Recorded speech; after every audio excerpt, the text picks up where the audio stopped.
هجا خوشتوی افدامی هوا باش خوشحالین کجا رقا دیگه هستین ایک و برنامه بکرمانچی امروکه دانستاندنا ما دلتر هم دبید که آیا دموکراسیت ناف جواک مدا چه پیناسه هیا و طرفشن بیریا بجین روش آوایی دا چه پیناسه هیا آیا پیوندی دموکراسیت و مدنیت پیک و چیه او دموکراسیت آن اف ناوی هندی بری قداری کو همی جواکین دنیای و کوباشترین سیستم بو حکمرانی امروکه برجاف دکن و دبینن که آیا هم دشین کردستان او ما هی به دموکراسی هفبر بکن هر وقت عمدی بحث کردن که آستان گند که در خراب این جواک مدنی دا که چنه جواکی که وکی کردستان دا که جواکی که بیشین نفچه خیلکی نفچه دین داره بود دانستاندن سروان پرسان ما برای سامر محمد رشید بر پس یک خراب باوین گشت پیدان مدنیت و دموکراسیت میفهمن که دیگه سیده برستوگر خیراتی سرچوبان که سامر کم دسته که بحث که انت تو بر پس یک خراب باوین گشت پیدان دموکراسی و مدنیتی هوا بوچی پیوا دموکراسیت هل بجات کو ببیتا بیجین مانشت یا تایتل سرکی بوده خراب هوا حقیقت زور ساسان دکن سواسی برنامه برستان دکن با میوانداریم حقیقت من وقت تاکیکی کرد كالعراق دجام أوي كمن بينيمو تيروانيني ميجوي خومن وكو قالي كرد لجير دا صلاتي رجيم مكاني فاشستي عراق من بيني كهردم لزول داري لجير زختيكي زوري سردمي نظام مكاني يك لدوا يك عراق بون بفي أواني كخوم خندموا لبر أوي كلتمني كي جنزابو نقش موقونا غكاني نمبینی بەڵام کە لە مێژوو خوینمەوە و کە ئەوەی مێژوو بوومی باسکرێ بەڕاستی نەهامەتیەکی زۆر ئێمەی کورد لە دەست ڕژێمی فاشستی بەعس و ڕژێمەکانی تر بینیمان بۆیە من یەک لەو کەسانەی کە وەکو کوردێک بە خەونێک دیموکراسیەتمان لێ زەفت کرابوو کە دیموکراسیەتمان لێ زەفت کرابوو ئەمڕۆ کە ئێمە تا ڕادەیەکی زۆر ئازادین کە ئازادین من بە پێویستم زانی ڕێکخراوی باڤین وەکو ناوی ڕێکخراوی بابین بۆ پەرەپێدانیان بۆ گەشە پێدانی دیموکراسی مەدەنیەت لەوەی هاتبوو کە ئەو ناوم لێ بەس یعنی ئەو مەسەلەن وەکی بەسەلات زۆڵم پتر بەرپرسێوەی دەبەرە بێژین دەبەرە بەردەڕەشەی دەبەرە دەوروبەرێت وێ و هەروەسا یعنی سەراسەری کوردستانی یعنی ما بێژین ئاشنابوون ئان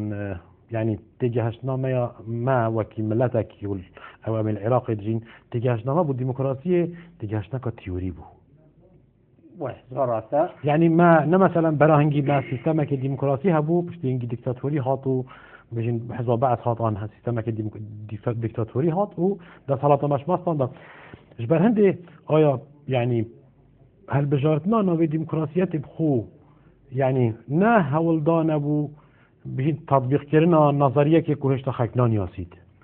أكيد كيموتي يعني الدفرة كوتو وكي سنتري خباتاتا دفرة بردراش ودارو بريتوية تتدا خباتت كي يعني خلق مفهومي نياسن بشكل كي عملي وباش آنجي هما هنشني قد مرحلة ناساندنه دانا أكيد كات سعيد تو هر خباتي بكي سرتاتن أستنك قديتك كشد وشتي كالرواية بس أصلا قانا كان بيش يعني خلق بقابي مثلا تايوا ديمقراطي خلق نیاسم تمامی آن هین هول دن کو خیلی درستی نیاسم. ترادیک ناسینی او شیء او پیوی لنا خرج جمهوری بردرش هیا. بلام اما وکو رخلاقی خومن هول جدیدی دن با اوی بتواوی لمعنای دموکراسی تو پرنسیب کان دموکراسی بگی. اما هول جدید دن. خوی اما دموکراسیت که اما داومان کردی او ناومان بنای دموکراسی مدنیت بیتن راست من لسر آسی قضایی برداشت بس هول دادم من وقت تاكي كي كرد لسر آسی كردستان كردستان همي ميدان ابو خباطرك خلاص لبرتي لبر اوي بتواوي دور فريسي لديكتاتوريات ديمقراطيات ايمي دا باريزيتن لما فكاني تاك ما في تاك من بو بديده كاتم ديمقراطيات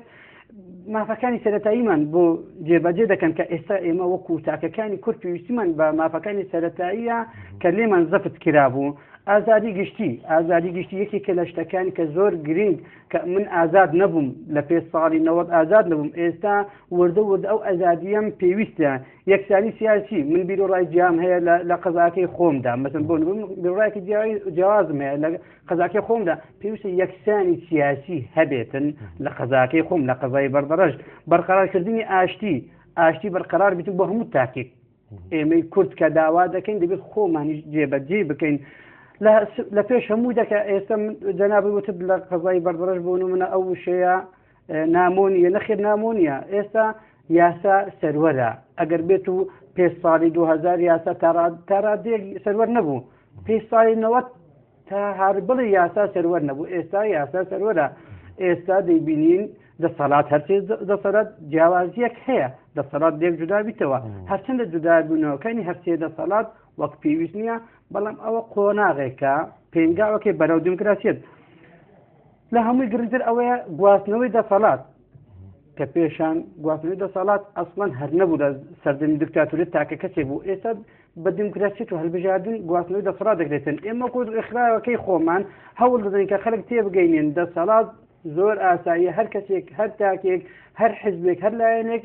بێتن سەر حکم بەڵام گواستنەوەی دەسەڵات بە شێوەیەکی هێمنانە و بە شێوەیەکی مەدەنیەت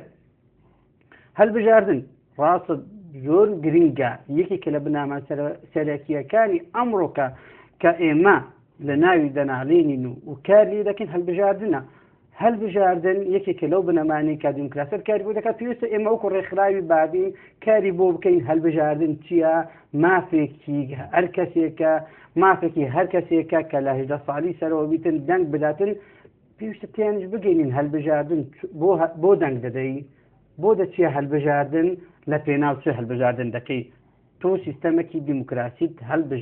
هەڵبژاردنیش بۆ دەیکەی هەمانە بازاری ئازاد سەردەمێک بوو بازار تا ئێستاش لە کوردستانی خۆمان بازاری ئازاد وەک پێویست نییە بەڵام ئێمە دەبێت نەک تەنها بەزارە برین بازاری ئازاد دەبێت خەڵک لێ ڕابێت بزاراوی بازاری ئازاد چییە بازاری ئازاد نەک ئێستا ئەو دەرمانی کە دێتن لە ڕێی تاکە کەسێکەوە بێت بۆ کوردستان بە هەمان شێوە بازاری ئازاد ئەوەی نییە وەکو مەفهومێکی زۆر سەقەت بڵین بە بەرەلایی بە کۆنتڕۆلی جۆریەوە بێتن بەسەرچام بەڵام بازاری ئازاد ئەوەیە خەڵکانێکی زۆر کاری لێ بکەن بۆ ئەوی گەل استفادە لێ بکاتە نەک قۆڕۆکردنی بەناوی بازاری ئازاد بەناوی تاکی کەسەوەکە بوو بەناوی تاکی کەسەوە ئەو کاتە ناتە بازاری ئازاد کۆمەڵە وشەمان هەیە ئێمە کە بڵێن دیموکراسیەت کۆمەڵشتمان بۆ دەپارێزێتن دیموکراسیەت بۆیە هەلم بژات لەبەر ئەوەی 2500 ساڵ پێشدایی مانای دیموکراسیەت و وشی دیموکراسیەت هاتە وجود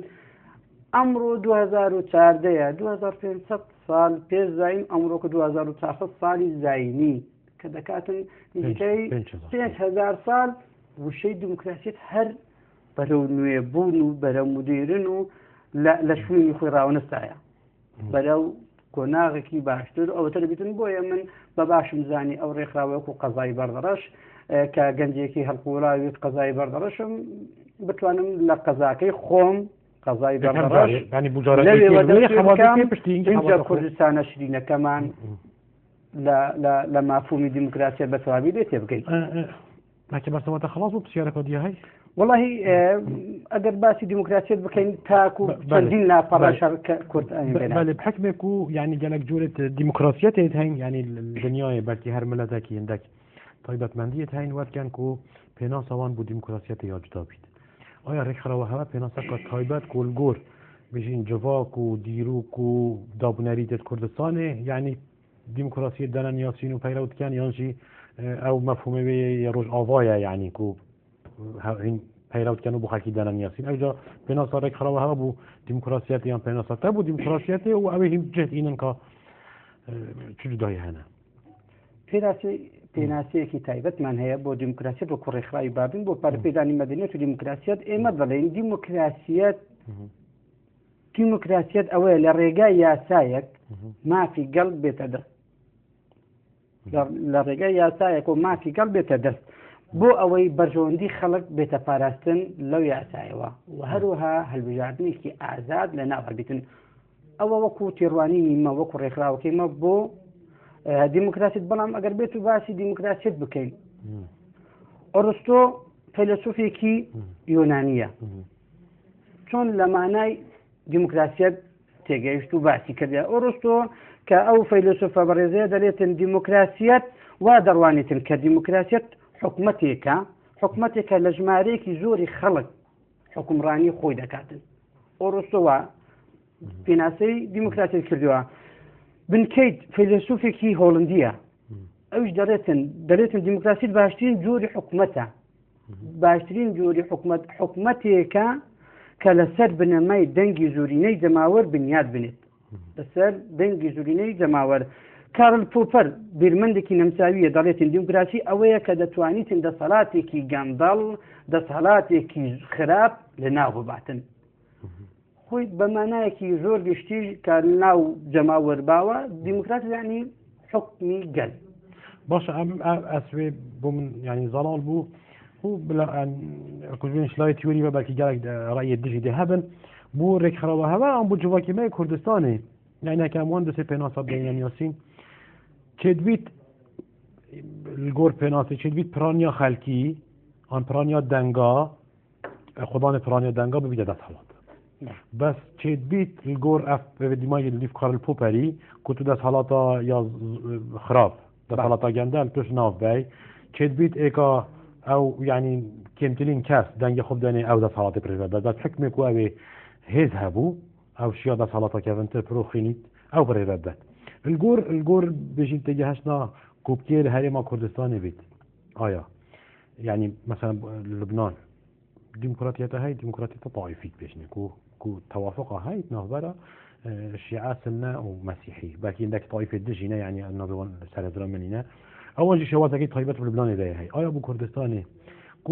هەرێما کوردستانی پارچەیەکەش عێراقی چ جۆری دیموکراسیەتی باشە ئایا ینی دیموکراسیا زۆرینە دیموکراسیا کەمینە دیموکراسیا دەسەڵاتە گەندەش ناوبێت دیموکراسیەتە طائفی چ جۆری دیموکراسیەتی پتر گونجایە لەگۆر ڕەوش و بژین سیاست و ینی زۆرۆفێت هەرێما کوردستانی حقیقەتە ئەوەی کە ئێستا ئێمە بەپێ ئەو لێکۆبین و ئەو شتانی کە لە کوردستان دەبینین بۆ بەرژەوەندی کورد و عێراق دیموکراسیەتی ڕێکەوتن باشترین کارە باشترین بنەمایە باشترین ڕێگایە بۆ گەیشتن بە ئارمانج و بۆ چارەکردنی کێشەکان من نمونەیەکت بۆ دەیمەوە لە پاش شەڕی جیهانی دووەم کە چەندین قوربانی بە مەلیونەها قوربانی ئەو شەڕە لە دوی هات لە ئاکامی هەموو ئەو شەڕە و ئەو قوربانیانە گەیشتنە ڕێکەوتنێک لە نێوان بەلجیکە نەمسا سویسرا ئەوانە ڕێکەوتنێکیان کرد کە ئەوان بەرەو دیموکراسیەت ڕێکەوتن دیموکراسیەتی ڕێکەوتن کە ئەو بەرنامەیان بۆ خۆیان دانا و داڕێشت بە حەقەت گەشەی دیموکراسیەت لەو وڵاتانی کە لە نێوان خێوایانەوە پەرەپایان کرد و کە ئاکامەکانی لە دوای شەڕی جیهانی دووەم کە چەند شتێکی خراپی لە دوو بوو بەو جۆرەی دیموکراسیەتی ڕێکەوتنیان ڕێکەوتنی دیموکراسی گەیشتنە ئەنجامێکی زۆر جوان و زۆر کێشێنش چار دەکەن بۆیە ئەمڕۆکە لە پارچە کوردستانی خۆشەویستی خۆمان واروان لە عێراق پێویستمان بە دیموکراسیەتی ڕێکەوتنە لەبەر ئەوەی یەکێک لەوانەی کە دیموکراسیەت پیشگیری دەکات و دیفاعی دەکات مافی کەمینەیە باشە ئێمە ئەگەر بێت و زۆرینە دەسەڵاتی ڕەوای هەبیتن زۆرینە حاکمی مطلق بیتن کەواتە ئێمە دیموکراسیەتمان فرامۆش خست چۆن فرامۆشمان خست دێتەوە ئیهمالکردنی کەمینە لەو کاتە تو زۆرینە هەر حکومت کرد و هەموو شتێک بۆ زۆرینە بوو کەمینە وەکو ئێرەمە لە کوردستان برامەسیحیەکانمان هەیە تورکمانمان هەیە ئێزیدیمان هەیە ئەوانەمان هەموو لە کوردستانی خۆمان هەیە ئێمە ئەگەر بێت و وەکو کورد لە کوردستان حکومە زۆرینە بیت کورد حکومی زۆرینەینا مەسیحیەکان کەمینەنا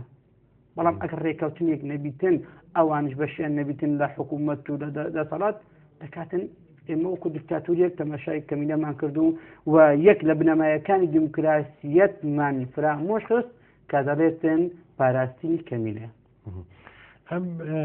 ینی گۆر ئەو پێناسێتە بەرانی کە گوتی حکمێ زۆرینەیە حەقی هەی دەسەڵاتی پرێزت بێت و ئەو بن خیبەتە دیموکراسیەتەیە ئەنکو شەرنینە یعنی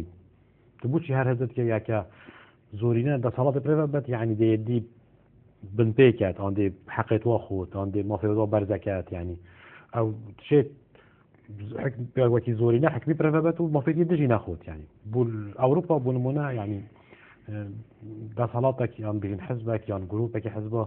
دەسەڵاتی وەرگرن بەلکی نینەتیا 20 ساڵەیە خەلکی بکەن و أبيت خسارات بوين هالبجارت نادا نشرت همين بيج وبجدارية سلطة داب كان يعني أبي ديجي اعتراف كان بجن أم خسارات بوين أم دي وكي أوبوزيسيون خبرتي كان حتى كو جارك قدي دولة قدي هالبجارت نابت شو بيش هديت بيني يعني بوشي مثلا بوشي تهزر يعني بوشي إلا دينا إهمال كده أو بو تنهو كارك ذكرتوا لبر أوي إيمال الشرق الأوسط كجيانا لسردن كجور لناو ديكتاتورية دجيان بيردو زي ديكتاتورية هذا ناو ميشك من ما يو والديمقراطية من وكو بيوس هل نقتيا أجر بيتو إيما وكو عراقيا كان يعني وكو كردستان ديمقراطية الشبكين ولا بنما كان ديمقراطية هموتي بقين شعر سري كليني شعر كرديني كميناش أجر زورينا حكم بكاتم دستورة لبي أو ركضنا إلى دستور أجر بيتو ما في كمينة بيتا فارسن زورينا حكم كشتك زور آسائية بلام إما كأسا كدبينين العراقي خومان ديبينين دستوريك من هي خاون دستوريك نفري 2005 دارج راوة كهمو فكاتا كان إشيانا سكريا بلام زورينا كشيعة كان زورينا بفي دستور كارنا كان كبفي دستور كارنا كان ما في كمينة دي تخوادن بويا من واي بفاش مزاني وكم من يرخ راوكي إيما ديمقراطية ريكوتين تيدابتن تاكو إيما بتواوي بظلالي لمفهوم ديمقراطية تيفقين من دمت أوش بو بريز عرض بكم خول أوروباش استكدن ديمقراطية برفايا هاستا استد ديمقراطية لأوروبا برفايا هاستا است للسويد لقيمة ديمقراطيته بلام ديمقراطية لأوروباش حرب للرجال ريخلا وكوا كاريان بوي كردو ديمقراطية خلق كان تقبليان كردو هل واجهنا أو أمازك إيست أوروبا لنا نخير أيش وهنبو لا أوروبا شكبتي أو أني كلا لا ميشو خنيت معنا شرنا أخوز دروز بوا سن شر لدواي دروز بوا أو وقت دا صلاتي كنيسة كان ضاربوا لسر هؤلاء تنهو كارك هبو أو دا صلاتاني ظالبوني دا صلاتي كنيسة كان لسر جماعة بابا دا صلاتك الرهاي هبو فاتيكان دا صلاتك الرهاي هبو ولا زاد يكون أو هاولاتي لجير أوانا دانا سردميك زور نك بدهان صال بلكو بچندين چرخ أمريكا أو ديمقراطية لأوروبا برفايا إما كردستان براسي من بالديمقراطية كي سركوتو دزانم باش العراقي يعني همي بيكاطي العراقي بيش عرب بهردو جروبين خويت شيعة وسنة والرخيمة جي بيجين كردجي وأف بيكاطي نجي العراقي بركي يعني تركمان مسيحي همي بيجين بيكاطي العراقي همي دخلت كان كو العراقي سيستم كي ديمقراطية حبيت والجروبي سيستمي وقتاش بحث كري يعني كو أو بيناس التاجي داين كو ديمقراطية حكمة أبدا صلاة أو دستة زورينا يا خلقي دان أبي زورينا دنجيد بد والجروبي چندي شي يعني هكر صباحي شيعة دخل كان بيجن أمدي هل بجارتنا بو سلوكي برلماني كاين هل بجارتنا بو سلوكي وزيرة كاين هل بجارتنا بو سلوكي كماري كاين هل تكرسي كادي شيعة أكيد باش عفاكا برامبروي ما دستوري هاي حكا هندك جرار ريك هبيت كو دستور نيتا جبجي كرن باچارة سري چنده يعني هكا آيا أو مدبت أم بوشي إعلان ناكين بوشي نابيجن ما ديمقراطياتا طائفي أن ما ديمقراطياتا توافقي أن ما بوشي نابيجن ما ديمقراطياتا كهوصاد بيت بوشي الدستوري بخدا نابي ديمقراطياتي جالك بجشتي وصا بحث كريا آيا ناكي ماسية يعني أبشانده وإذا صلاة شيء بخوي برقصينيت يعني صباحي حتى شيء استغلال كان في مصالحي وبجيت أم همي بدي أم وكي الشيعة أم ديمقراطيات هالبجارتنا بيحطنا سر كرسي كي كاسي حقيقة غاز داب كان هنجيلشين شو بوستاجي ندانا كرداش بوستاجي ندانا سنة ندانا مسيحية ندانا تركمانا وهنجي أوانا خرقة كاد دستوري جينا كريا تنابيني هبقو نقطة يعني بدبيا وشندا بيتا بيناسا كيرن كاسيديان حقت أو شتيك ديارة أصبحت كل بخرجنا كما سيشتغل يعني عراق لسوي بيكاتنا كعراق لسا توافق بيكاتنا أجر أوي كذا بدلي توافق أوي ليكرديا أجر بزوري نبايا أو هم لبيد معنا عراقية يكتمي هنا لسر أوي لسر عراق لسي عراقية بشكل مشكلة هبول سلبي بس أو أسبيجن يعني ركفتن أسبيجن بدفيا ركفتن إنا كيرن بين علني كيرن بين الراجعاندن أكيد دبي بلا كرد آن عرب آن يعني همي طائفة خوبة بلا نبيجن ما سيستمك ديمقراطي دبي وسيستم الديمقراطي بلکه جلك جاله حكاية تعريفه بمصطلحي باش بين سنة كي شو كشلا قانوني بقى جلك بيجن استغرات ده هذا يعني أكيد حتى وانا قاعد اكتشيت واستغلال كات جبر هندي بيتويا مثلا كرد آن هالطائفة كدي يعني العراقي بيجت ما ديمقراطية تكاسبين نوعي بيت في جوري بنمونا يعني دستوري اللبناني يدرس نشان كذي سلوكي لبناني بو فلان طائفة سلوكي وزيران بو فلان طائفة سلوكي برلماني بو فلان طائفة خب بوستت عسكرية مازن استخبارات مازن أو همي دابش كلينا وأوتوماتيكي أو حكوا هالبجارتنات كان ادفيش هندي دا منافسة اكنين بو نمونا بيجين ايكي مسيحي فلان بوستي هاي شو بصرمان منافسة بيننا مسيحي بسنة منافسة ساويت كان فلان بوستي يسني أنا بس سني منافسة سارت كان وبيتبين العلاقة سيستمك بلكي وصلت يعني أو انا بشوف يا طائفي بلكي بكتبوا يا كابتن بس واحد بدنافك السردانم يعني مثلا بجد الديمقراطيه توافق حقت ابي استل العراق بكليت انها سيستم لبنان بلام لبنان ناويان لنايا عراق ناوي لنايا يسر حكومه بفير كابتن بو كردستان بو جناي مانزل بو سر حكومه بفير كابتن بو اگر في دنگ بايا اما نمان دتواني او بوستا بدزين او حقتك انها تشارنوا برلمان بو سنه لبر اوي دوام هيزن سر وزيرانيش بو شيعي لبر يكم هيزن او اگر بيتو او ركبتني كجناب طريق لبنان هي هما ركبتنا لعراق بلام لعراق لدستور دياريا نكذي ونايا لنا بلام للبنان بوستا كتنهابو مسيحيه كان كمسيحيه كان تنهارس او بوستا وكابر يقدكن بلام ايمانا ايما ركبتني كا او ركبتناش ايما زري دي لكن يوسف بومن دياري بكرتن ايما كرد لسبوت سركو ما ركابر يكتر بكين نك وكو خيراتك شيعة والسنة بإما بدن بعد كنت ما بستاذ جالك سباس خلكي أوي قوي خدنا عليك خراوة هوا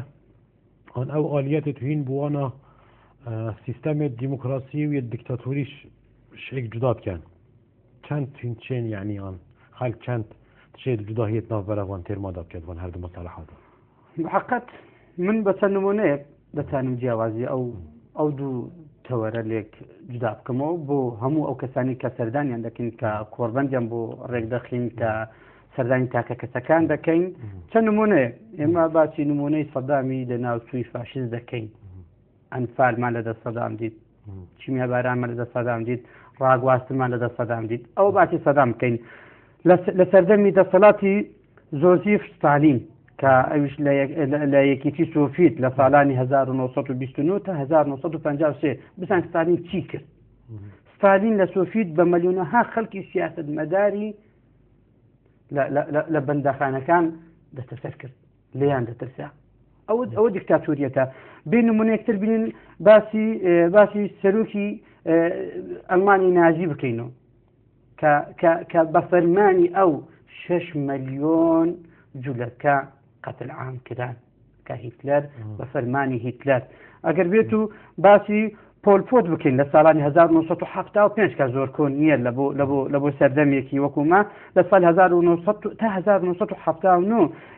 لكمبوديا تشيكر بول فوت تشيكر بتايبتي شي خيدواري روشن بيري قتل عام كرد بتوان كمبوتي هالناهلة زور قتل عامكي كرد بتايبتي بوتشيني خيدوار طبعا تشوني خندوار تشينا كان لهزري آينده لهزري ديمقراطية لهالبجاردن أو أنا فربادة كان زياتر تشيني خندواري أو ديكتاتورية يعني أو شيء نمونية بودينم كديكتاتورية صدقاتن ديكتاتورية تاكري بريار ذاتن بريارك ذاتن لسر برفابوني جنگ يكسي كبريار ذاتن كولاتك وكو العراق أو كات صدام لناوتشو 25 مليون وڵاتی بوون لەو عێراقەیە یەکەس بڕیاری جەنگی دیدا لەگە ئیران بڕیاری جەنگیدا کەچی ئەمە 25 مليون بووینە قوربانی ئازادی تاک هەر محاڵە میدیای ئازاد هەر محاڵە ئەوەنە لە سیستەمی دیموکراتیەت نابنی بەڵام ئەگەر بێت و تەماشای سیستەمی دیموکراسیەت بکەی بەعەکسەوە میدیای ئازادت هەیە مافی خۆچارەنووست هەیە تو دەڵی تو بە خۆت بە پێی یاسایەکی خۆت مافی چارەنووس خۆت ئێمە وەکو کورد فدرالیتمان هەڵبژات لە سیستەمی ئەو عێراقی کە پێشە نەمان دەتوانی لە ژێر فشاری بەعسا باسی دیموکراسیەت و کورد و کوردستان بکەین ئێستا ئێمە خۆمان چەسمانمان بە هیمەتی هەموو برادرانی قیادی ئەحزابەکانی کوردستانی لە عێراق فیدرالێتمان لە دستوری عێراق چەسپاند مادی خۆتارە نووس ئەوەیە ئێمە ئەگەر بێت و لە وڵاتەیە بە دیموکراسی دەتوانین استقلالی خۆمان ژوەل بگرین بە پێ یاسایەک دابڕێژین ئەوە دیموکراسیەتە مافی من دەڕ وەکو تاکە کەسێک مافی من دیاری دەکاتن بەڵام لە دیکتاتوریەت منێک هیچ مافێکم نەبوو تەنها وەکو ئالەیە بووم لە دەست چەند کەسانێکەوە ئیتر زۆر جیاوازی هەیە لە نێوان دیکتاتوریەت و دیموکراسی ئەگەر بێت و باسی بکەین تەواو نابێتن بەڵام ها ئەو سێ نمونەیە بۆ دەڵێن باسی ئێستالین و جوزیف و هتلێری بکەم لەگەڵ سەدامی لێ ناوچوو قتل عامێکیان کرد بە ملیۆنەها کرد تا بەحسی دیکتاتوریت گەلێکت خراپ کرد ئەزێ بوو تا بەحسی دیکتاتۆرێکی باش کەم یعنی تو وەکی یا بوو کوردانەیە باشە بەس بوو مستەفا کەمال ئەتاتورک هەفکەر بوو انقلاب کرد و وڵاتێکش دەستێ داگیرکردی تورکیایی نەدەری یعنی بەلکیش هەمین ڕەخاوەڕەخێ ڕۆژاوای یۆنان باکووری رووسیا باکووری وڵاتی فەرەنسا و بریتانیا بوون یعنی هەمیا هەوڵداک و بەنی فیلمار ئان پاشمایی دەوڵەتە عوسمانی ناڤەرە خۆدا لێک بەرکردن مستەفا کەمال ئەتاتورکشیا کومارە نییە تورکیا پێک بینیت و حتا و یعنی حتا دوو ماهەیەژی هەر سەر دەسەڵاتی بوو ئەو ڕاستە ئەوی گەلێکی دەحەقیت دەرحەقا کووردا ئەوی دەکردن بەس ئەوی خزمەتەکە بازم بوو ملەتی خۆ کرد خزمەتە دەوڵەتە تورکیا کرد و چێت بیت نمونەیەکی دیکتاتوری هەبیت کو ئەو مەجاڵی ئازادیە نەدات مەجال ڕێکی نەداتە ئازادیان و بەس شێت خزمەتە هەوڵاتیت خوب کرد خزمەتە ملەتی خوب کرد ئەو ناوێتە گوتی بوو بەختێمەیە ڕژێک و ئەو کەسێ حکم الماکیریک و ئەم کەس بە سەڵاتەویدا يعني ايكش خرابترين جوريت بريفا برنا حكمي بو يعني ديكتاتوريات بلكياش هميا خرابتر بو كو رجيما صدامية وقتي بو برانبر بي افشان بو خلقي هوا يعني باكي نفشت نكاه يعني هم باكي ريش خرا وباكي بو نفشت نكاه يعني او كان مشكلة وانا صدام لن ياسي او الهريمة كردستان يعني وكي نمونت ما هندك تستاد بينن كو مثلا حكوين عودي بودن ياسين ديمقراطية بودن ياسين بالفي أوتوماتيكي أو لا كيف أو تبجان كديكتاتوريات شيء. بله. أو شيء نمونة الكردستان بيدا كان كديكتاتوريات ها أفنى عيان أفنين. بله. زور طبيعي إما لكردستان كان يادا كيناتوري من هي أو يادا للميديا كانت تتفخش كذن بس أنفال لكن أو كاتي أو من ذلك لوقت أنفال اللي من دانا بإستا جنجي سردمي إستايا أكيد برسيت أنفال يعني شيء أنفال أو زين دبت على شيء كرديتي حالته يعني أو يادانا بشاني خلق ذاته بيشت إيمش كواتا شو له أنا بس تاني أوه هين ديمقراطية نيشا خاكيدا بلكي هين نشارن كو ديرو كاملة ما يا برخوينا ويجي يعني ديرو كاملة ما يا بركارات جي هين ويجي نيشا وردان حتى كو أو بترتيب جهان يعني هذا دو بجارة باري هوا يجرانا كاس عيد لهر كاري سالب و موجبی هەیە تو هەر کارێکی بکەی باشە و خراپی هەیە تو ئەگەر بڵێ خەڵکێک ئەو شتێ زۆر باشە دەبیتن خەڵکی قەناعەت بینی کە ئەوە زۆر باشە خراپەکەش بشان بدەی بڵێن ئەوە دیکتاتۆریەتە بەرامبەر بە دیموکراسیەت ئەکید ئێمە ئەرکمان قورستر دەبیتن چکە تەنها باسی دیموکراسیەت ناکەین باسی دژایەتی کە دیموکراسیەت دیکتاتۆریەتە جەنابەت باسی کەمال ئەتاتورک کرد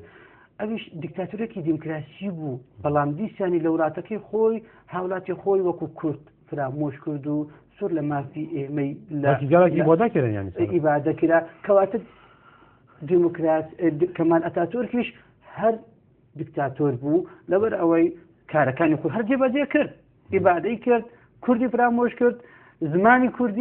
کوردی لێمان مەحروم بوو لە تورکیا يعني جلای دینی و مزگەفت هەمی هەرفان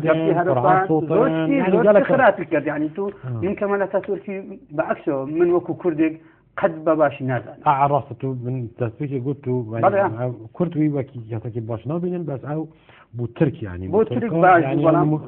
نمونەیە دیکتاتۆری باشە يعني بوومە ئەوژی هەر دیکتاتۆرێکی خراپە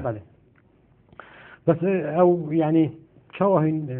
تشين يعني اف بيجين ديرو بيراوريت ما ديروكي هين كار بينن كو داخل به يعني جاره قدي بيداتونه بيرو بخدا بكت سري باخي بوم حقت اما لكاري خوماني او بيرو كان زور رخراو هنا كاري لسر ڕێکخراوی هەڵەبجە هەیە ڕێکخراوی ئەمسال هەیە ما بس هين خبطة خدا حكوين بحث بجنج النوتشاهي بحث دكتاتورية تبكان أو أنا رجيم بعث نريده أو تو هكو ترجع كاتشتكي صار شنده صار يا جداش كوا كده ستة سلبي بالضبط بالضبط بس هندي أو أنا يقول لي بالتلفزيون ده عن جريدة كده خان ديان كتابة كده هند بينا حسين كديكتاتورية بالضبط كاتش معناه بس أو بيت حسين أو يطلبنا داخل به أو بتر بيت حسين بيجاش بهندي هين ناتشارن كو یادآوریت اوت دیرو کامه اینجا را کدی بوان میجن کنه و این بحث کنه حتی فاضلتی که اما چند دکومنتک من درست کردیا او دکومنت لرگی داتا شوپ و لرگی وینا بشانی او گنجا خنگرمانه دادین که او لجیر د صلات دیکتاتوریت چلئی نازی المانی بیتن که بوان باز کن 6 میلیون بجماره گوتن زور زور آسانه بلام وکو جماره اگر تو 6 میلیون ئەوانێ هەموو بەنمونەوە حەلەبچەی خۆمان ئەنفال هەموو بەوێنە بەداتە شۆ پیشانیان دەین کە ئەوە دەسەڵاتی دیکتاتۆریەتە بەس بەحثی 6 میلیۆن جوهیات کە بەلکی دوو جارە هەندیوان ئەڵمان هات نەپۆستن هەر سەر ئەنجامێ بڕیارێتویت یەت شاش بالضبط پرکردنا حەزت ویە کەسوتیە لەو دەسەڵاتی دیکتاتۆریەتی ئەڵمان بە ملیۆنەها 6 میلیۆن لە جوولەکە زیاتر لە 10 میلیۆن لە ئەڵمانش لەناوچوون لا لە بڕیاری یەک تاکە کەسێکی دیکتاتۆر باش ئەم بێژین کارێ میدیایێ ئەت پێناسەکردنا دیموکراسیەتدا چییە کۆر پێناسە هەبە ما دیموکراسیەت و میدیا وەکو تەزبیحێک تەماشاتەکەم کوڕێ خراپەکەیمە یەک لە دوو یەکە ئەگەر بێت و بپرسێتن کارەکە نامێتن هەرچەندە میدیا و دیموکراسیەت زۆر لە کۆنەوە دەستی پێکردیا و میدیا و دیموکراسیەتیش پێویستە بەردەوام خۆیان بگونجێنن لەگەر ئەو گۆڕانکاریانەی کە ئێستا لە جیهان دەگۆڕێتن لەبەر ئەوەی دیموکراسیەت و میدیای لە کۆنەوە کە دەکرا بە پێ خوشلەت و کەلەتۆر و فەلسفەی ئەو سەردەم بوو کە پێش سەدەی 16 بیتن یان چ سەدەیەک بیتن سەدەی ئێستای کە ئێمە تێداینا تەماشا دەکەین هەندێک شتی تر هاتە ئاراوە وەکو فەیسبووکە یوتیوبە توێتەرە ڤایبەرە میدیایەکانمان لە میدیای لە تەلەڤیزیۆنەوە بۆ لۆکالیەکان بۆ سەتەلایت ئەوانە زۆر هات ئەکید دەربارەی هەموو ئەو گۆڕانکاریانەی کە لەسەر جیهان دێتن من میدیا و دیموکراسیەت بە دوانە دادەنێم بە جومکە دادەنێم بە جومکە دادەنێم و بەڵکو نەک بە تەنها بە جومکی یەکتر دادەنێم میدیا و دیموکراسیەت بە تەواوکەری یەکتر دەبینم من وەکو ڕێکخراوی ئێمە وا سەیری میدیا دەکەین ئەگەر میدیاش نەبیتن خەڵک ناتانێتن بینەری ئەو شتانەی بیتن کە مافی خۆیتی بۆ جێبەجێ دەکرێتن لە ڕێی میدیاکاندا ئەو میدیاکان ئەوەی بتن بە چ شێوەیەک بیتن ئەو مافاکانی کە خەڵک دەیوێتن لە دەنگدان بیتن سەر هەر شێوەیەک بیتن لە ڕێی میدیا دێتە پەخشکردن و ئەو میدیا چ بینراوی چ بینراوی بیتن بە هەر شێوەیەک بیتن بەڵام لێرە شتێکی دیشەیە یاکسەیدیان میدیاش بەخۆی من بە تێڕوانی خۆم میدیا سێ زۆرن ئەوەش دەڵێن بە فەزلی دیموکراسیەت ئەو جۆرانە دروست بوو میدیای یەکەم ئەو میدیای لە ژێر چاودێری ڕاستەوخۆی حکوومەتە میدیای حکومی ئەو میدیانە لە شوێنە زیاتر لە دەوڵەتانی دیکتاتۆری دەوڵەتەکانی کە دیکتاتۆر سیستەمی دیکتاتۆر لێزاڵە ئەو جۆرە دیموکراسیەتە لەوێ هەیە ئەو جۆرە میدیانە لەوێ هەیە جۆرەکی دی لە میدیا لە ژێر پشتیوانی دەوڵەتە ئەوەی یەکەم گوتمان لە ژێر چاودێری دەوڵەت بەڵام میدیای دووەم لە ژێر پشتیوانی دەوڵەتە ئەویش لەکوێیە ئێستا لە هەرێمی کوردستان ئەو جۆرە میدیایە هەیە ئەو شوێنەیە کات بە تەواوی دیموکراسیەت لێ بەرپانە بووە ئەو شوێنەیە کە دیموکراسیەت وەکو ئاستێکی پێویست بنەمایەکان جێبەجێ نەبووە بەڵام دیموکراسیەتی سێیەم عەفو میدیای سێیەم ئەوە بەڕێوەبردننی ئازادە بەڕێوەبردننی ئازاد ئەوە چیە ڕادەبردننی ڕای ئازاتە ئەوش لە وڵاتانەیە کە دیموکراسیەت بە هەموو معنای وشەکەی دیموکراسیەت لێ بەجێبەجێ دەکرێتن هیواداری میش ئێمە وەکو گەلی کورد بگەینە قۆنا سێیەم هەڵبژاردنمان ئازادی ميديا آزاد العراقي آیا میدیا بجن کردستانی بلکه اوه 20 ساله بتر يعني خبرت سر میدیا یا آزاد و یا بازرگانی تذکرن العراقي بلکه اوه 10-11 ساله که آیا کردستان شوی لایوک گلک پیش کفتی هن پنگاوی 10 ساله زدتر 13 ساله زدترش بعدها بتینه آن میدیا کردستانی نه هنده آزاده وکی عراقی حکم یعنی کیش براکت چی دیدنه هوا يعني ئەگەر بێوەژدانی بەرامبەر کوردستانی خۆمان نەکەین کوردستانی خۆمان نەک لە میدیا بەرامبەر لە 2003 تاکو ئێستا لە میدیا ئێمە زۆر لە پێش عراقین لە ژێرخانی ئابوونی زۆر لە پێش عراقین لە ژینگە پارێزی زۆر لە پێش عراقین ئەوەش دەگرێتەوە بۆ حکوومەتی هەرێمی کوردستان کە بڕاستی ئێمە باشترین بەڵام ئەو باشەی کە ئێمە دەڵێین لە ژێر تمۆحی ئێمەی گەلی کورد نییە بە بەراورد لەگا ئەو داهاتی کە بۆ ئێمە دێتن بە بەراورد بەو عەزیەت و نەخۆشیەی کە گەلی کورد بینیتی کە ئەوڕۆکە دەسەڵاتی خۆمانە دەسەڵاتێکی کوردی 100% لە ژێر تمۆحی ئێمە نییە ڕاستە ئێستا تەمەشا دەکەی لە سلەیمانی لە هەولێر تا ڕادەیەک لە دۆک بەرەو پێشچوونێکی باشی دیتیە بەڵام ئەوەش بۆ ئیستیسمار دەگەڕێتەوە ناگەڕێت بۆ ئەوەی ئێمە ئێستا ئەو ڕێگە و بانین کە دەبینین دیموکراسیت ئەومە دیموکراسیەتمان دەوێتن ئێمە ڕاستە ئیشیمە زۆر قورسرە بە کوڕێکخراوی بابین بۆ پەربدانی بەدەنیەت لەبەر ئەوەی لە قەزاکەی خۆم لە قەزای بەردەڕەش ئەگەر من بتم باسی دیموکراسیەت لێ بکەم کە هیوایەت و ئاواتی خۆمە بەڵام وڵاتیانی لادەیەکانی قەزای بەردەڕەش باسی ئەوم لۆ دەکەن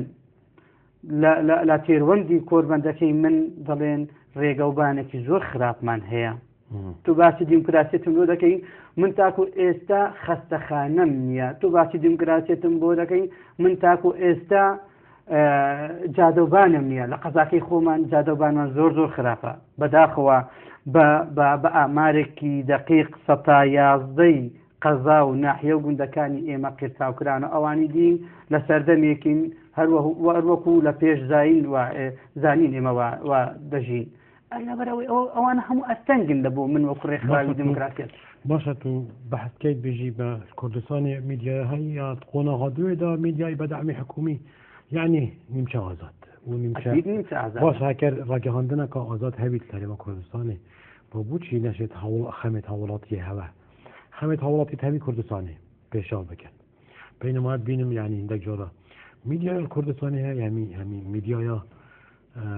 ماسکش دیم جانه یا قینا حکیلیه یعنی راسته بيشين اف كناله كي آزاده يعني اف كناله شيدي آزاد تره بس انجام دا همي بريار خويا ايكي ويا دوي ناس حكمتي ورجن وين مش حزبي ورجن هر ايك جي سر حزبه كده آیا بوچی حکم يعني مش آزاد جي هي بكلماتي بيد بيا جلك كيشن حوالاتي جلك نخوشي حوالاتي بين الركاندن بين بحث كده بوش نه بحث كده ئەوە بۆ چ دەگەڕێتەوە میدیا ئێمە لە کوردستان میدیا مانای سەر بە لایەنە سیاسیەکانە ئەو میدیانە حەقی خۆیانە مافی خۆیانە باسی لایەنی سیاسی خۆیان بکەن چاڵاکە حیزبی خۆیان بکەن ئەگەر لە دەست وڵاتن باسی حکوومەت بکەن بەڵام ئێستا میدیایەکمان هەیە ئەو میدیایە لە ئەوەیدایە لە دەسەڵات و لە حیزبدانیە دەتوانین من وەکو سێبەر دەیبینم بۆ ئەو ڕوڕەی نەبینێ کە زەنان باسێکی لەبەر ئەوەی ئەو میدیایانەی کە وەکو بە میدیای ئازاد نایخوان دەبن چ لە بینین چ لە بیستن لە هەموو میدیاکان بیتن باسی باشە و خراپی هەموو ناوچەکان وەکو یەکسانی ناکەن بەڵکو هەندێک ڕوودا و لە هەندێک ناوچە ڕوودەداتن بە شێوەیەکی ئەوە باز دەکەن کە ئەوی لە مووقعی حادث نەبیتن بە شتێکی زۆر کارەسا بزانیتن هەمان ڕۆدا و بەڵکم ڕووداوەکە زۆر سادەتر بیتن لەو شوێنەی لە شوێنێکی تر ڕوودەداتن بەو شێوەیە باسی ناکەن بۆ نمونە باس دەکەم لای ئێمە لە قەزای بەردەست خۆ پیشاندانێکدا من بە چاوی خۆم من لە هەموو مالپەڕەکان تەماشام کرد ئەو مالپەڕانی کە بە میدیای ئازاد و خۆ دەناسێنن و پێش خۆپیشاندانی کە لە قەزای بەردەڕشکرا خۆپیشاندانێک لە پێش ئەوی لە سەی سادەخرا هەمان هەر معاناتی هاوڵاتیان بوو ئەو میدیا ئازادیانەی کە باسی خۆپیشاندانی قەزاکەی ئێمەیان کرد لە ناحیەی کەلک بەراوردێکم بۆ خۆم کرد و بەڵام کردەوە لەگەڵ قەزای سەید سادق بەڕاستی جیاوازیەکی زۆر بوو. لەو حالەتە من وەکو گەنجێک وەکو تاکێکی کورد متمانم بە میدیای ئازادێکی تەواو ناگیتن لەبەر ئەوەی بۆ لە شوێنێک کە دەسەڵاتێک بیتن تو وا بەزەقی باسی بکەی لە شوێنێکی تر کە مافی هاوڵاتیان کە شتێکە زۆر گەورەتر بوو لای ئێمە لە قەزای بەردەڕەش و نەک لە ئەنتەرنێت و نەک لە میدیاکانی بینراو باسی ئەوە نەکرا. ئیتر ئەو متمانی خەڵک پێوە نامێت و دەشبینی جەماوەری میدیاکانی ئازاد ڕۆژ لە ڕۆژ وەکو گواستنەوەیە جەماوەری لێرە بۆ ئێرە وایە. ئەم بینە قۆناغەکەی ئەم پرسیارەکەی بەحەسکەین ئەم مەکەم سەروان ئاستانگە ڕاوستین ئەوێت کەڤنە بەرسنگێ ڕێک خراوێت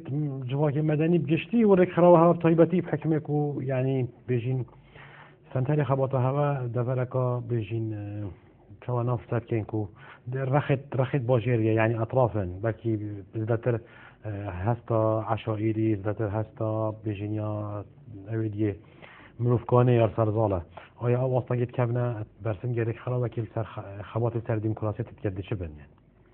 ئەکید ئەستانگمان زۆرە ئێمە یەک لە بنەمەکانی دیموکراسیەت باسی یەکسانی ژن و پیا دەکاتن زۆر ئاساییە کە ئەمن دەبیتن ئەو مافانەی جێبەجێ بکەین بەڵام شێوازی گەیاندنی ئەو مافانە بۆ تاکێک بۆ تاکێکی تر جیاوازی هەیە ناکرێت من بە کەسێکی جۆتیار بلم پێویستە تۆ یەکسانی نێوان کچ و کوڕەکەت بکەیت لەبەر ئەوەی تەقبولی ئەو شتەی بە یەکدار لێم ناکاتن بەڵام چەند بنمایەکی تر هەیە پێویستە من وەکو سەرەتایەک بچم بلێمی تو وەکو کەسێکی جۆتیار مافێکت لەسەر ئەو دەوڵەتە هەیە پاراستنی مافی تاکە کەسی ئەوەی بۆ شیکەمەوە کە من وردە ئەو کارەکەی مە زۆر قرس دەبیت طبعا لە قەزای بەردەڕەش قورسترە لە شوێنێکی تر وەکو دهۆک کە دهۆک ئەکید چەند پێکاتێکی تری تێدایە پێکاتی مەسیحیەتی تێدا پێکاتی کوردی مەسیحی و عەرەبی تێدایە ئەوانە ئەو بیرروڕای جیاوازانە و گۆڕینی بیرروڕای جیاواز دیموکراسیەتی ئاسانتر وەرەگرن بۆیە ئێمە پێویستە لە قەزای بەردەڕەشەوە زیاتر لە مافەکانی بەرژەوەندی تاکی کەس پیشانیان بدەین کە تێبگەزرێتن ئەوە ئێمە وەکو دیموکراسیەت ئەوانە مافی تاکی کەسە مافی حکوومەتە دوایێ بچین ئەو زاراوانەی کە نایەتە جێگەی قبولکردنە بۆ هەندێک شوێن کە ئەو بێتە تێگەیاندن کە ئەو مافێکی تاکی تووە کە ئەو هاتە قەناعەتێک مافی خۆکی دیموکراسیەت ئەوم بۆ دیاری دەکاتن من وەکو کەسێک ئازادم دەنگ بدەم کەسێک ناتەنی فشارم لێ بکاتن من تێی دەگەین و کاکە دیموکراسیەت و بڕۆ دەنگ بدە کە دەچی دەنگ دەدەی یەک کەسێک یەک لایەنە سیاسیەک نازانیت تو دەنگ بەشێ دەدەی ئەوە دیموکراسیەتە تۆ پێی بڵێم ئەگەر تو کارمەندێکی لە خەستەخانەیەک یان لە ئەوەیەک یەک دەسەڵاتی بۆی نییە ناتانیتن لات بدە فەصلت بکات میدیا هەیە میدیای ئازادێ بڕۆ باسی بکە لەبەر ئەوەی ئەوانە هەموو لە دیموکراسیەت و هاتیە کە ئەو گەیشتە قەناعەتێک هیچ دەسەڵاتێک ناتانیتن من ئەگەر مامۆستایەک بم دەنگ بە هەر لایەنێک بدەم بە ئاشکرای یان بەنهێنی لەبەر ئەوڕۆکە کەس نازانین دەنگ بەچێ دەدەم من وەکو شخصێک ئەوەی کە تێبگەێتن من وەکو مامۆستایەک ئەگەر مامۆستا بم یا ئەگەر هەر فەرمانبەرێک بم یەک دەسەڵاتێکی حزبی ناتانیت منی لا بداتن یا منی نەقلکاتن یا منی ئەشکەنجە بداتن ئەوانە بێتە تێگانێ دوایە پێی بڵێم ئەوانە هاتە قەناعەتێک بڵێن ئەزانی یەک لە بنەماکانی دیموکراسیەتی یەکسانی بینی ژن و پیاوە ژن ئەوە مافیتی بەرامبەر دەبی پێی بڵێ پیاویش مافی لەسەر ژن هەیە ئیتر ئەوانە قۆناق بە قۆناق ئێمە ئینشاءڵڵا هەوڵێکی جدی دەدەین بۆ قەزای بەردەڕەش و قەزای بەردەڕەشیش قەزایەکە کە پێویستە هەموو شتێکی بۆی بکرێتن قەزایەکە کە لە ژێر بەعس لە ژێر دەسەڵاتی بەعس زۆر ئەزیەتی خواردیە قەزایەکە کە فراوان بوونی تەقبولی زۆر شت دەکاتن گەنجانێکی مسەقەتی زۆری لێیە خوێنکاری زانکۆ زۆرمان هەیە بگرە یەکەمی ئاستی کوردستان لە پۆلی 6 هەر لە قەزاکەمان بوو من گەشتبینم بە قەزاکەی خۆمان قەزایەکی نمونەی قەزای کوردستان دەبیتن و هیوامیش هەموو قەزاکانی کوردستان لەسەر ئاستی جیهان یەکەم بن لە هەموو ڕوانگەوە لەبەر ئەوەی ئەوڕۆکە بەرژەوەندی کورد لەسەر بەرژەوەندی هەمومانە ینی ئەف ئاستانگایەکی ئەوەتە بەحسکییان ئەف ئاستانگاتە بەحسکری زدەتر وەکی ئاستانگێکیش لای تێگەهشتنا خەلکی بژین تێگەشتنا عشیرەتکی نییە یعنی بوو بو آن آستانگه عشیرت کانه یعنی برانبر کاری رک خراوه آیا شلای دینی و چه آستان کنه برسنگی هوا یعنی شلای کسی دیندار به از بنا آستان کنده جارا نبنا آستان یعنی اگر تو بحث هەندێک جاریش مەلا بەڕێزەکان ئەوانە دەبێت ئاستانگێک لە بۆمان لە بۆ ئەوەی کە دیموکراسیەت بەرپا بکرێتن و بنەمایەکانی دیموکراسیەت دیاری بکەین خۆی لە ئەسڵدا لە شرع ئەگەر بێتم مەلا بەڕێزەکانی ئێمە بەباشی شرعمان بۆشی بکەنەوە ئاینی ئیسلامان بۆشی بکەنەوە ئەسڵەن لە شرعیشدا باسی دیموکراسیەت کرایە دەلێ باسی شوڕای دەکاتن باشە شوڕای یعنی چێ ئەمریکا هاتیە وەرگێرە باسە بناڵێ بالضبط شورا يعني فيها شورا لو وقت في صلى الله عليه وسلم باسي شوراي كذا وشاورهم بالامر يعني اوانا في الامر اوانا هموي لاسلام مش هي بلان بداخلهم راسه عندك جال لما مستعاني ايني اواني كدكتوراه وماستير يعني انا بدا بعكسه ولا قال يعني زور باشينو لمفهوم الديمقراطيه انا كذا قال بلان عندك ما مستعد لقى الرزم استنكن بوما ده صلاة سياسي بيجي ده حكومي ده صلاة حكومي بحكمة عندك او تنفيذينا او شو مشكلين بس ده صلاة سياسي ايا اصلا قبل هذا كان هن كاري خوب كان عنه بلكي انك جرى ده صلاة جحسنا كد تجاشنا ديمقراطية نوجه كده بالا فيت عندك برجوندي برتسكي حزبيتي بو باراتني برجوندي خوي كقلي دكاتة قرباني أو أستنكي زور دوري بو ديمقراطية لها مو جهان بتعبتي أو رقي لكردستان أكيد ده صلاة سياسي هندك لبروي هندك شت كإما باسي دكين دلين بون من كبتمنا وخلق بدهم هر تاكا كسب ما في دنجداني هي وبيوسا دنجش بدي دنج لبر أويد ما تكي تاكي خوتا بوشي رون دكموا كدنجدان شتيكي مهينية تايبته بخودي خود هەموو شتێک بە وەکالەت دەکرێتن تەنها دەنگدان بە وەکالەت ناکرێتن پێشی دەگەینین کە دەنگدانەکەی کە تو دەیکەی بۆ کەسێک نیە فشار لەسەر بکاتن دیموکراسی دەڵێتن ناکرێت فشار لەسەر بکرێتن ئەکید هەندێک دەسەڵاتی سیاسی ئەوان پێ ناخۆشە دەوێتیان بە زورینی بە فشار بیت بە هەر شێوەیەک بیتن دەنگی بەدەست بینن تر ئەوانش ئەمە شیکردنەوەی دەنگ دەر و شیکردنەوەی هەڵبژاردن و ئەوانە دەبتە هۆکارێک کە بصلاتی سیاسیش ڕێگەت بتن کار و خبات هوا دا چه هین وکی یعنی وکی رک خراک و اکتیون دی مجالی دا چه جی وکی جماور اوی حاضر بن وکی گهدیر یعنی چالاکین هوا دا رول جنه دوی چنده دا آیا بر بچاوه یانجی یکیمه وقت پیوستنیه وقت پیوستنیه چلگل هوا چه رک خراک هین وکی هی اداری و اوی سیمینار پریوت بن یعنی سیمینار بدن یعنی الویلی جی هر پیوستنینه یعنی بداخوه و گهدارجی يعني گهداری زۆر کەمە باشە پەیوەندیت هەوا گەل بێژین هەندێک دەستگەهێت میریک و بەکی گەلێک جارا تاریکار بنان تاریکار نبن ئەسنوزان تۆ بەحثکەیت بژین خوێندکار ئان قوتابی کە ئەو سەناویوانە ئەف شەریحە ئان ئەو طبقەیەت و هین ئارمانج دکەن یعنی هین استهداف دکەن و هین خطابە خوب گەهینەوانە زدتر هین بوكيت بيجن يعني چن گوند جاريين آنين مدرسة جاريين آنين مزقف چن يعني خباطة هذا سر شيء أساسي كان ما برنامج إما لسر أويا لگوند كان گوندی بو هوا نه كلك جداهية بيرامير بين بيراجن بين جنج بين أو نفقة يعني إما زياتر أمان دي ما جنزة لبروي جنز زياتر لمفهومي ديمقراطية لعصري استاي جهانگيري تيدكاتن لبر أوي رنگا بيركان زياتر لسردم يكي ديكتاتورية جابن تقبلية ديمقراطية دوكو بيوسناكن إما زياتر إيش لسر كار لسر جنزان دكي في النشن هندك جرى مثلا ملايا أنا هكا قند المسيحية هبن قشا واني تزدية هبن مثلا أو ما مستعد وانا يدينيهن وكي كان هواكي هاري كار بخو والدوري جدا وكي سيمينار بيجن عن أو يعني عن هاري كاري هوا كان كودار نامايا هوا زكاة الجهيد هوا ندايهن وقت كان أو وكو إما هو ما ندايا وكو أصلاً كش دبينم والله من لهم يباشر أو يدبينم لا ريجن زامبتن أجر من حفتاني يجنجي تبغينم وكو ديمقراطية بتوابي باشر لو يكم روجانا بيزجنجي تبغينم وكو بيوستين قاتن آیا شالا کیت هوا داتر یعنی هین